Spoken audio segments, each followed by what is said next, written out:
Para personas inquietas, Capital Radio. La mañana de la 10 con Tere Coello. Continuamos en directo en señal regional a través de Capital Radio Canarias.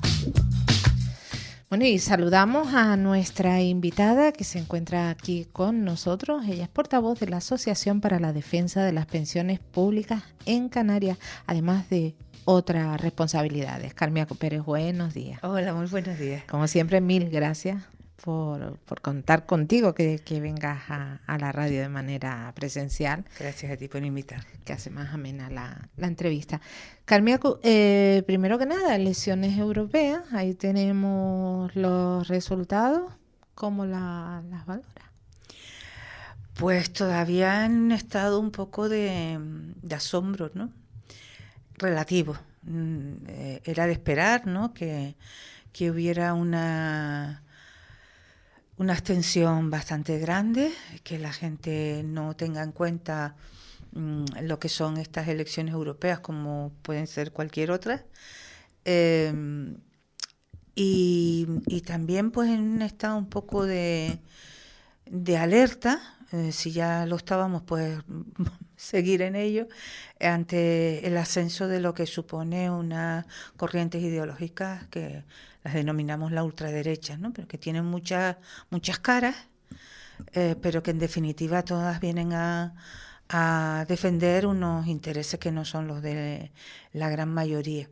Y ahí es donde está, pues bueno, el trabajo quizás desde la sociología para intentar explicar cómo es posible este ascenso de número de votos para estas corrientes ideológicas, ¿no? Que en teoría van pues en contra, pues te lo dicen claramente, ¿no? Van en contra de, pues por ejemplo, el propio sistema público de pensiones. Están por eliminarlo y por liberalizar, como se han hecho en países como Argentina, ¿no? Es decir, eliminar todo lo que puedan ser ayudas sociales, eliminar todo lo que puede ser lo público y reducir el Estado a lo más mínimo.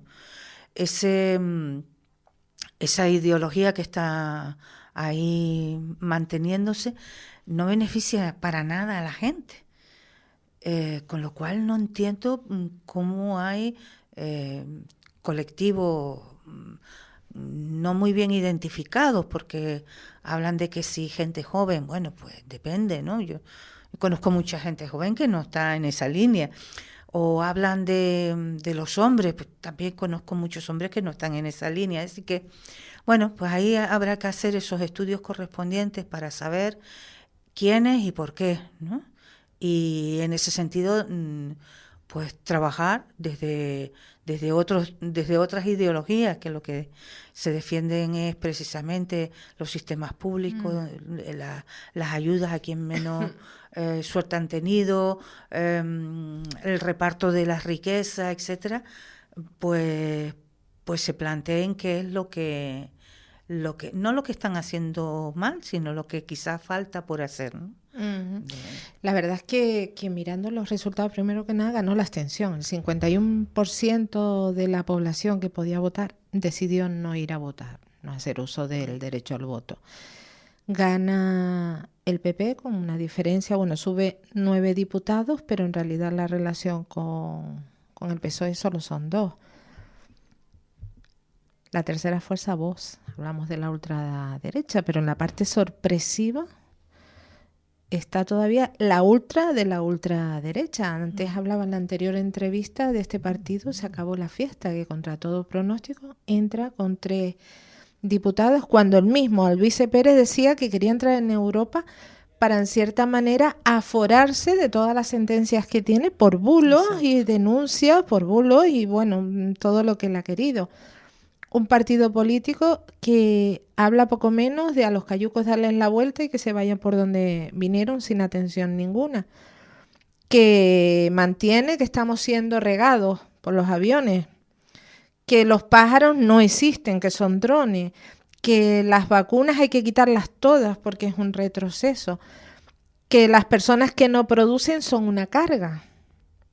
¿Cómo es posible que justamente Canarias sea la segunda comunidad que más votó a este señor? Pues yo creo que primero porque está en las redes, claro.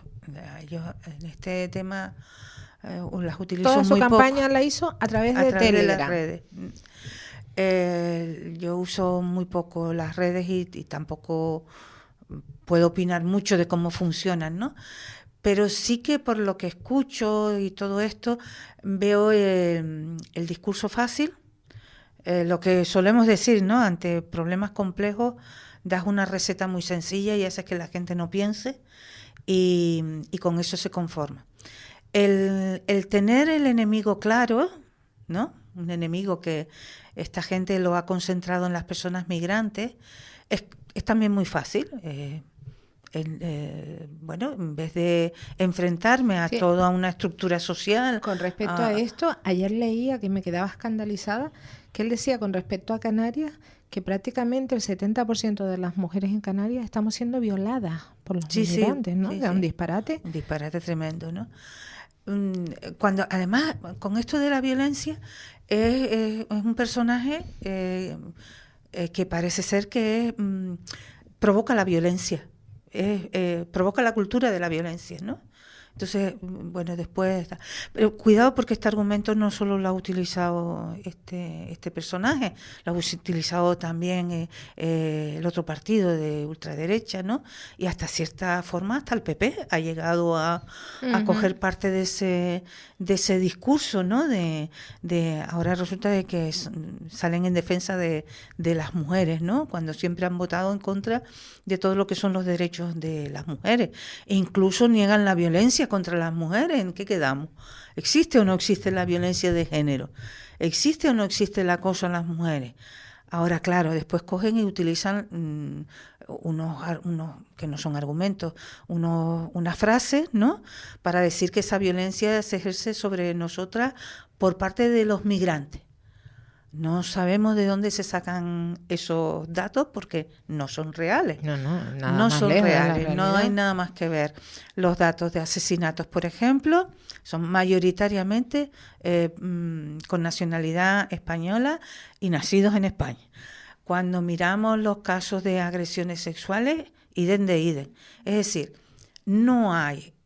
todo esto lo construyen bajo los bulos, bajo las falsedades, muy bien construido para que sea creíble, pero provocando odio continuo, odio al diferente, odio a quienes no opinan igual que tú, y poniendo en sus manos la posible salvación, ¿no? Redentora de todo el mundo, cuando después no hay políticas concretas más allá de quitar derechos. Quitamos derechos a las mujeres, quitamos derechos a las personas migrantes, quitamos derechos a todo el colectivo LGTBI y liberalizamos la economía. ¿Qué significa liberalizar la economía? Pues quitamos todo lo público, quitamos toda la asistencia de ayuda, que cada cual se lo resuelva. Bueno, tenemos el ejemplo, ¿no? En Milei, en Argentina. Es eso. Y eso es el liberalismo puro y duro, ¿no? Y eso es lo que defienden. ¿Quiénes le han hecho la campaña aquí en Canarias?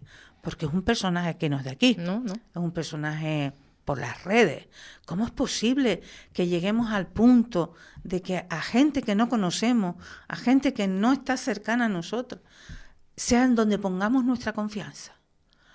No, esto no se entiende mucho, pero es el efecto de las redes. Bueno, están ahí, ¿no? Pero además, yo creo que ha cogido a todo ese sector que en un momento determinado se unió cuando la pandemia, en contra de las vacunas. Este sector, digamos, que sacó a bastante gente a las calles, ¿no? En aquella época que hablaba de cuestiones muy desconspiranoicas, ¿no? Sí. Que si teníamos un chip, que nos ponían un chip con las vacunas, que bueno. Pues esto ahora, ¿no? Del bombardeo de las nubes, nos están no sé qué, de que todo es culpa de el Estado porque nos controla, y no saben que quien más les está controlando es a quien han votado, ¿no? porque está haciendo uso de una red que no controla. 800.000 votos, 800.000 votos. Sí. Supongo que dentro de todo esto también habrá algún voto que vio gracioso el nombre de Se acabó la fiesta, ¿no? Yo pienso, no sí, lo sé. puede ser, pero el usar la careta de vendetta de Anonymous, a lo mejor mucha gente que no controla, que no sabe, tuvo la sensación de que les estaba votando a un ejemplo, una copia de La Casa de Papel, por ejemplo, que esos Robin Hood, televisivos, nada más lejos, pero bueno. Hay un librito que se llama La rebeldía se hizo de derecha, pero claro, es una rebeldía sin sentido, ¿no? Porque al final estás defendiendo al propio sistema. Se presentan como antisistema cuando realmente están defendiendo el propio sistema, ¿no? Llevado al límite, ¿no? Llevado a un capitalismo salvaje, pero están defendiendo ese capitalismo que es el sistema. Otra cuestión, ¿cómo valoras la dimisión de Yolanda Díaz ayer como líder de Sumar, pero se queda como líder de Sumar en la presidencia, vicepresidencia del gobierno? No sé qué efecto va a tener dentro de Sumar, ¿no?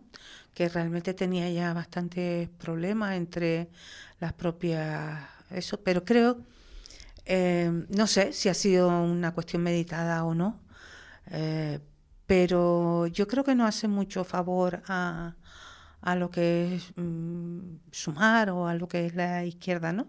Yo creo que no se trata esto de formar partidos presidencialistas donde la figura de una persona es lo importante, ¿no? Sino de debatir qué es lo que tienen que hacer, qué izquierda es la que hay que construir e implicarse en eso. Creo que eso es lo que habría que hacer, ¿no? Más que si dimito, me voy y no me voy y dónde estoy. Claro, me quito a un lado para avanzar, ¿no? Hacia adelante, no sé. Sí. Tiene una parte del discurso que dijo que a mí me gustó, que es aquello de vamos a trabajar, no vamos a dejarnos de mirar los ombligos de los partidos y vamos a trabajar en leyes. Esa parte sí me gustó porque efectivamente aquí falta muchísimo por hacer y donde hay que poner precisamente las fuerzas ahí, como decimos desde los feminismos, la conquista de los derechos es lo que nos va a dar nuestras libertades, ¿no? Entonces, cuantos más derechos tengamos y cuando más profundicemos en ellos, más a salvo estaremos, ¿no? De posibles ataques y posibles violencias. Y creo que en eso el gobierno de coalición se ha quedado muy corto. Muy corto. Para terminar. Y tienen que abandonar tienen que debatir más y abandonar estas subdivisiones, que al final pues cada uno se queda en su casa con su partido. Para terminar con esto que estamos hablando y cerrar de una manera, todo esto de monto un partido hace un año, crea una fractura interna dentro de ese bloque de izquierda que estaba ahí de alguna manera representando a millones de españoles. Creo ese partido, ahora no tengo los resultados, me voy, ahí lo dejo a la buena de Dios, pero yo sigo por el partido que me presenté. Además de esto, una campaña en la que el Partido Popular, que si la hermana, que si la mujer de Sánchez, que si el Constitucional, que si Aire Europa, que si no sé qué, no sé cuánto, el Partido Socialista por otro lado, que si Ayuso, que si el novio, que si el piso. Todo esto nos favorece ese 51% de abstención. De que la gente diga, pero ¿de qué estamos hablando? Pero esto me vas a tener a mí yendo un domingo a votar cuando no me has hablado de lo que me interesa, sino de lo que te interesa a ti para aguantar la poltrona. Efectivamente, por eso hablaba de la importancia que tiene lo de hacer las políticas. Y política no es estar en este, bueno, ellos mismos lo han denominado este fango, ¿no? Porque ha sido un auténtico fango. Y eso no es debatir política. Debatir políticas está un problema que tiene el Estado español en su conjunto y Canarias en especial, como es todos los efectos del turismo, los efectos negativos del turismo, y hay que corregirlos. Tiene un problema importantísimo con el tema de la vivienda y hay que buscar soluciones. Si la ley de vivienda no la han aplicado las comunidades autónomas, hay que ver cómo la parte positiva de esa ley de vivienda se aplica. Hay que ver todos los derechos de los distintos colectivos que están exigiéndolo. Hay que mejorar la sanidad, hay que procurar también reforzar el Pacto de Estado contra la violencia de género. Hay que hacer tantas cosas que la gente lo que está haciendo es retirándose de el interés por la política.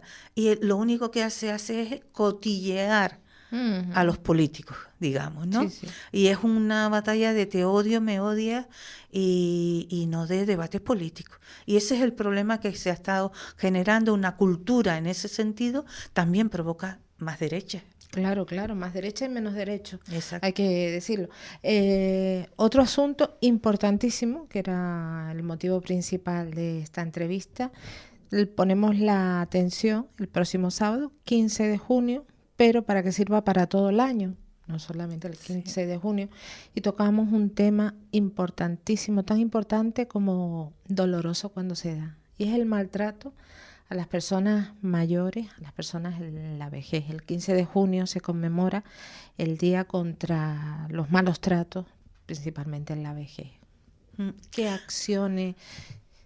Pues tenemos, lo primerito es una acción que tendremos este sábado con una concentración a nuestro estilo, como digo yo, porque intentaremos en ella pues expresar lo que entendemos por precisamente maltrato y abuso en la vejez. Intentaremos ahí comentar y visibilizar los mismos, ¿no? Esta vez no lo haremos solas y solos. Hemos conseguido hacer una convocatoria conjunta con otros colectivos que tienen mucho que ver también con nosotros. Ayer sacamos el cartel ya unitario, mañana sacaremos el manifiesto que hemos conseguido hacer aunando todas las visiones, ¿no? Con nosotras estará pues la plataforma, la Asociación para la Defensa de la Sanidad Pública en Canarias, estará con nosotros la plataforma de servicio de ayuda a domicilio, de las trabajadoras de ayuda a domicilio, estarán las compañeros y compañeras de familiares de la plataforma de residencias de familiares, estará también organismos como ACUFADE o el teléfono de la Esperanza, y estarán también la acampada reivindicativa Lolo Dorta, ¿no? Creo que no me quedo a nadie. Y el aula de la cultura de la ciudadanía de la Universidad de La Laguna.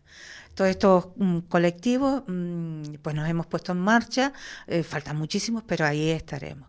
Queremos visibilizar que no solo está, que es el más sangrante, el maltrato, digamos, directo, físico, que se ejerce sobre las personas, que según hay muy pocos estudios sobre esto, pero según la propia ONU habla de que una persona de cada 10 personas ancianas han recibido ese maltrato físico y psicológico.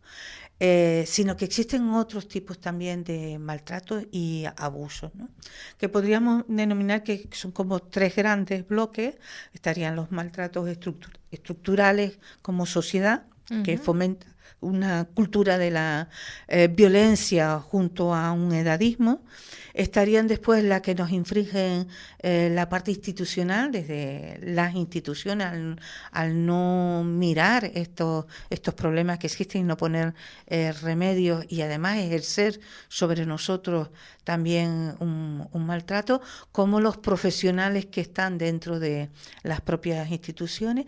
Y existe el tercer, digamos, bloque, que vendría a ser lo que sucede dentro de nuestra familia, nuestro entorno más cercano, ¿no? O sea que el tema es bastante complejo, porque además entre estos 3 grandes bloques hay una interconexión muy clara. Y así nosotros denunciamos, por ejemplo, que mantener bajo la pobreza a la mayoría de las personas mayores a través de pensiones muy precarias, eso es maltrato institucional.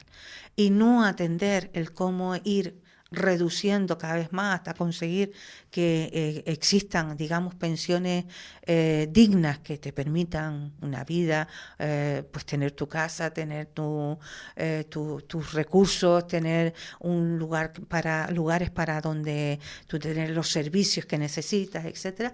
Pues eso es un maltrato, digamos, económico, no solo aquello de que te controlan tu dinero, te quitan tu pensión, tus hijos o tus familiares, y estas cosas que sucede, sino que además esas pensiones suelen ser muy muy bajas. Entonces tenemos pues situaciones como esa, ¿no? Que por 400 y pico euros, por ejemplo, con muchas personas con las pensiones no contributivas o contributivas con esas cantidades, se ven ni siquiera manejando ese dinero porque su entorno más cercano les controla ese dinero o prácticamente se los quita. O lo usan y tienen a la persona mal viviendo, mal comiendo para hacer negocio con 300 euros. Denunciamos también el infantilismo que se hace de nosotros, el coger a todas las personas mayores y situarlas como un colectivo homogéneo, cuando no es así, el tratarnos como nuestros abuelos.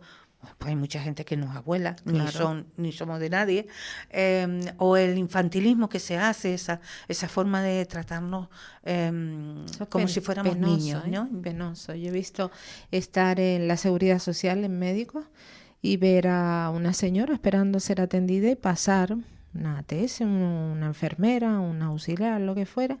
¿Y qué quiere la abuela? ¿Qué quiere la abuela? De malas maneras, ¿no? Sí, y una falta de respeto. Efectivamente. O te gritan porque consideran que todo el mundo es sordo. O cuestión. Y esto tiene mucho que ver con lo que decimos que es el edadismo, ¿no?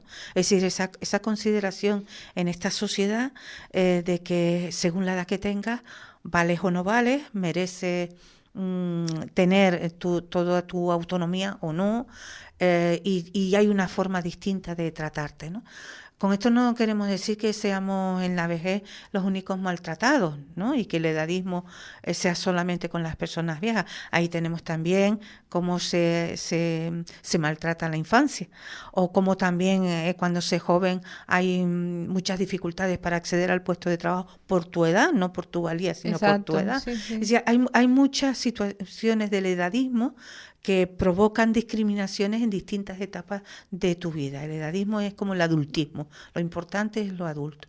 Pero tiene una consideración, y es que también que lo que produce es lo importante, ¿no? Lo que produce dentro del mercado es lo importante. Como ya dejas de producir o no has producido, entonces no tienes derechos y empiezan a quitarte tu derecho a la autonomía, tu derecho a la decisión, tu derecho a poder tener esos servicios, o se les da menos importancia, y ahí vemos cómo, por ejemplo, en todo lo que es bienestar social, todo aquello que no produce, que vendrían a ser personas con discapacidad o personas mayores, pues las listas de espera son interminables, los servicios que te dan pues son muy, muy pocos, y cuando te dan un dinero pues no te llega a contratar en un servicio privado, y además todo lo que sucede es la privatización de ese sector. Todo eso va en detrimento de la autonomía y de los derechos de las personas, ¿no? Y en este sentido de las personas envejecidas. Y nos vemos pues eso, pues muchas personas en residencias que son también maltratadas en cierta forma, ¿no? Porque su autonomía no se las tiene en cuenta para nada, se las trata, como decimos, se les junta con otra gente en habitaciones sin que se conozcan siquiera, ¿no? Sí, que se acaba la privacidad, la intimidad. Se acaba la privacidad total. No se tiene en cuenta a la hora de bañarle, de todo esto. Y esto también sucede dentro de las casas, de las propias familias o del propio servicio de ayuda a domicilio. Sí, ¿verdad? Hay la falta de respeto, de ese pudor, ¿no? No estoy diciendo que la integridad. Sí, no estoy diciendo que todo el mundo sea igual, y además tampoco estoy diciendo de que eso se haga de una forma consciente. Es como la cultura que hemos recibido, y bueno, la vamos transmitiendo y entonces tenemos esa cultura de que a las personas mayores hay que tratarlas así. Es más, muchas dicen, pero ¿por qué les molesta que los tratemos como hay mi niña y tal? Bueno, pues porque suponemos que cuando tienes 40 años, bueno, nosotros en la Mi Niña sí que lo usamos Sí. para todo, pero ese infantilismo cuando tenemos 40 años no nos usa. ¿Por qué lo usas cuando tengo Claro, 70 y o más si no 80, me ¿no? conoces de nada, ¿no? ¿No? No tienes confianza como para tratarme así. Exacto, esa falta de intimidad también, ¿no? Ese echarte culpas continuamente y degradándote hasta el punto de que nosotros mismos lo interiorizamos y decimos, pues no servimos nada, ya lo que me queda es morirme, ya lo que me queda es no molestar y procurar estar aquí sin que nadie sepa que estoy, ¿no? Y eso va provocando mucha soledad y eso va provocando mucho sufrimiento.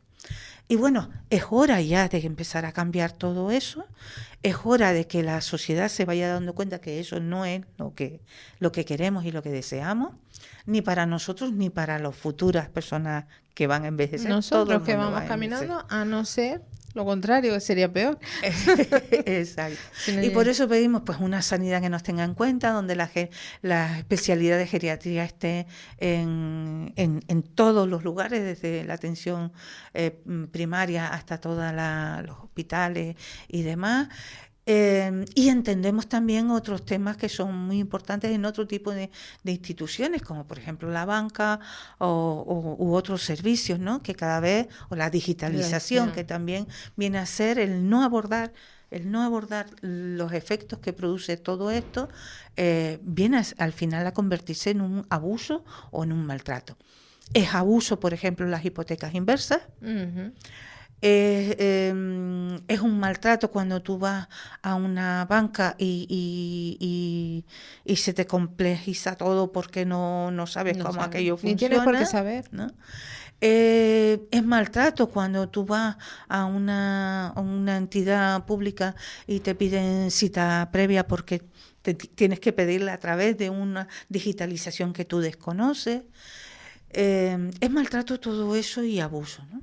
E indudablemente están los casos ya digamos, de lo físico, como te decía antes, ¿no? En donde ahí sí quiero destacar también un sector muy importante que son las mujeres, Ajá. porque Pues son no. las mujeres más pobres, son las que más vivimos y normalmente esa situación de discriminación por género tiene unas implicaciones tremendas. Mucho hay que hablar de todo esto y no solamente por el día 15, sino por todos los meses, de todos los años, de toda la vida. Llegamos al final del tiempo de la entrevista, Carmen. Sí, lo único que quería añadir es que lo vamos a hacer en la Plaza de la Catedral de La Laguna a las 12, que esperamos que allí pues vaya todas las personas interesadas en conocer sobre este tema y en apoyarnos, y que posteriormente tendremos un debate. Todavía estamos pendientes de una fecha, pero serán en junio, donde trataremos todas estas cuestiones más en profundidad y lo anunciaremos. Estábamos pendientes, recordamos, sábado 15 a las 12 de la mañana en La Laguna, en la Plaza de la Catedral, contra los abusos y malos tratos en la vejez. Carmen Pérez, mil gracias por estar aquí, como siempre. Muchas gracias a ti por apoyar.